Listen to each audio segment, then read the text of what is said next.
De Moadelien bepaalde de kantonrechter dat de zorginstelling een flinke ontslagvergoeding betalen moet aan een oud personeelslid. Het gaat om een meewerker die een perilien binnenhelwaat om te bemiddelen in een conflict tussen de medische staf en de directie. Die personeelsadviseur was een beetje bang dat hij bij zo'n bemiddelingsrol zelf slachtoffer zou kunnen worden. En heeft daarom inkomensgarantie gevraagd. En die garanties heeft hij kennelijk op zo'n manier gekregen dat in elk geval de kantonrechter vindt dat hij tot aan zijn 65ste recht heeft op doorbetaling van zijn loon. Ook al werkt hij niet meer voor het ziekenhuis. Het is net voor het eerst dat het personeel voortgaat en een soort geld meeneemt. De eerdere directeur moest bij zijn ontslag een bedrag betalen worden van 400.000 euro. Personeel en patiënten van het jongenskoers vernuiveren haar door het nijs. Of willen meewerkers net voor de camera reageren?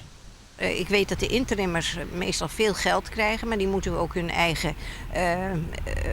eigen zaken indekken.